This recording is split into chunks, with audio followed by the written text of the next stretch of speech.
Yargıda heyecan seviyesi iyice yükseldi. Herkesin aklında tek bir soru. Ceylin ve Filiz yüzleşmesinde ne yaşandı? Silah sesi neden geldi? Ceylin mi Filiz'i vurdu, Filiz mi Ceylin'i vurdu veya başka bir durum mu yaşandı? Bu sahnede hangi bomba olay meydana geldi? Birazdan bu konuya geleceğiz. Öte yandan yeni bölümde Ilgaz ve Ceylin'le ilgili çok sürpriz bir senaryo daha izleyeceğiz. Kadir Adarlı ise ipleri eline aldıktan sonra hızı kesmeyecek ve ortalık daha da karışacak. Yekta, Osman, Can ve Çınar'ı nasıl bir son bekliyor? Nil amacına ulaşacak mı? Ve yeni hamlesi ne olacak? Birazdan tüm bunlardan ve daha fazlasından kısaca bahsedeceğiz. Hemen başlayalım. İlk olarak geçtiğimiz bölümün son sahnesiyle başlayalım. Ilgaz ve Ceylin çok zor süreçlerden sonra nihayet Mercan'a kavuştular ve alışma sürecine girdiler. Fakat Filiz, Nil'in planıyla akıl hastanesinden rapor alarak paçayı yırtmak istedi. Ceylin de durumu öğrenince doğal olarak çılgına döndü ve harekete geçti. Ceylin'den Mercan konusunda tam da yüzüp yeni bir kuyruğuna gelmişken yeni bir hata yapması beklenmiyor. Elbette Ceylin planlı bir şekilde Filiz'in yanına gitti. Hatta çantayı bilerek açık bıraktı çünkü Filiz'in silahı görmesini istiyordu ve amacına ulaştı. Yani Ceylin'den gidip Filiz'i vurmak gibi basit bir hata yapması beklenemezdi. Asıl amacı Filiz'in akıl hastanesinden rapor almasını engellemekti.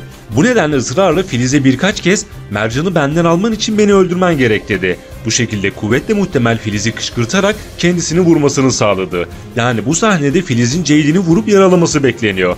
Böylece kızı için son çare olarak bu planı uygulamak zorunda kalan Ceylin, Filiz'in saldırganlığını ortaya çıkarmış olacak ve dolaylı olarak rapor almasını engellemiş olacak. Hatta bir de ses kaydı aldıysa Filiz her şeyi itiraf edip açıkça konuştuğu için tüm gerçekler ortaya serilirdi ancak ses kaydının gizli bir şekilde alınması delil olarak sayılmazdı. Kısacası Ceylin riskli de olsa bu işi planlı bir şekilde yaptı ve sonucunda Filiz'in amacına ulaşmasını engellemiş olacak. Durumlar böyle olunca bu sahnenin devamında olay yerine Ilgaz'ın haricinde Eren Komiser ve diğer ekiple beraber ambulansına gelmesi bekleniyor. Filiz'in ise apar topar cezaevi aracıyla götürülmesi bekleniyor.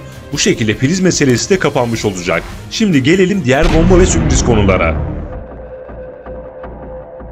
Ceylin bu olaydan ciddi bir zarar görmeyecek, normal yaşantısına hemen dönecek ve hatta Ilgaz'la birlikte Mercan'ı evlerine götürecekler ve alışma süreci hızlanmış olacak. Ancak Ceylin'in Ilgaz'ın silahını gizlice alması sürpriz bir olayın yaşanmasına sebep olabilir. Çünkü silah incelendiğinde Ilgaz'a ait olduğu ortaya çıkacak. Bu durumda akıllara ilk sezonda Ilgaz ve Ceylin'in evlilik planı geliyor. Yani Ilgaz ve Ceylin yeniden evlenerek bu işi halledebilirler. Böylece bir ihtimal Ilgaz, Ceylin'in silahı kendisinden habersiz aldığı ile ilgili bir bilgi veya ifade verme mecburiyetine girmemiş olacak. Bu da zaten Ilgaz ve Ceylin için evliliğin bahanesi olmuş olacak. Çünkü zaten Mercan'ın bulunmasıyla yeniden bir araya gelip aile olmayı istiyorlar. Sadece bir kıvılcım bekliyorlardı ve o kıvılcım bu olay olabilir. Ayrıca Ilgaz ve Ceylin'i yeni bölümde parmaklarına tekrar yüzük takılmış bir şekilde izleyeceğiz. Mercan da bu ikiliye iyice alışmaya başlayacak ve kabullenme evresine geçiş yapacak.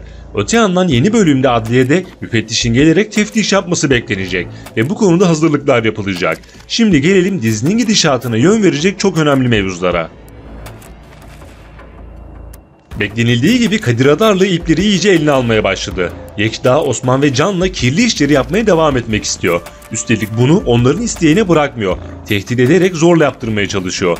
Yekta'yı Laçin'le, Osman'ı da Aylin ve kızı Elif'le bir bakıma tehdit etti. Kısacası önceki videolarda da bahsettiğimiz gibi bu ekibi kötü sürprizler bekliyor. Mecburen Kadir Adarlı'nın isteğini kabul edecekler ve işin sonucunda tökezleyerek başlarına büyük belalar alacaklar. Bu konuda Yekta'dan zekice hamleler bekleniyor. Belki de Yekta ilerleyen süreçte Kadir Adarlı ile ilgili Ceylin ve Ilgaz'dan yardım isteyebilir. Böylece senaryo giderek bu yöne doğru evrilecek. Ancak durumlar Yekta'nın 2 bölüm öncesi Osman'a söylediği gibi ailecek bataklığa gidiyorsunuz şeklinde olacak. Bir yandan Can ve Çınar'la birlikte kirli işlere bulaşan Osman, diğer yandan sürekli sosyal medya paylaşımları yapan Aylin ve eski halinden eser kalmayan Parla için yeni bir döneme geçiş başlayacak. Öte yandan Nil, Filiz konusunda başarıya ulaşamayacak. Çünkü Ceylin bomba planıyla işi halletmiş olacak. Nil'in yeni rotası ise muhtemelen Özge olacak. Bildiğiniz gibi Özge artık Yekta'nın yanında çalışmaya başladı. Yekta ve Ceylin'in arası da gayet iyi. Özge ile yakınlık kuran Nil bu durumdan faydalanarak Özge'nin ağzından bilgi bile alabilir.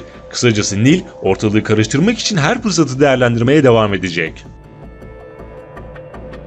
Yeni videolar gelmeye devam edecek. Videoları anında izlemek ve kaçırmamak için bildirimleri mutlaka açalım. Bir sonraki videoda görüşmek üzere. Hoşça kalın.